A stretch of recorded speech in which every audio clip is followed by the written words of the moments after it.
So for today, I'm going to teach you how to send money from Binance to TonKeeper wallet. So first, you need to open your TonKeeper application or just simply visit their website.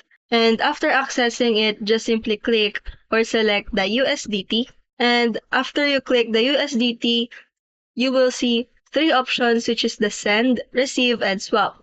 You need to click the receive for you to able to copy your wallet address on your TonKeeper wallet. After that, open your Binance application or their website and simply access your wallet located at the bottom right corner.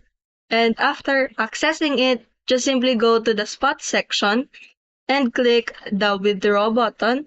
After clicking the withdraw button, just simply search for the USDT also. Select send via crypto network under the withdraw section and paste the TonKeeper wallet address of your USDT so you can send it to your TonKeeper wallet. After that, you need to tender an amount of how much USDT you wanted to send in, and then just simply click the withdraw button for you to able to proceed the transaction. And you're all set. If you found it super helpful, don't forget to smash that like button and subscribe so you never miss a new video. Stay awesome, keep learning, and I'll see you in the next one.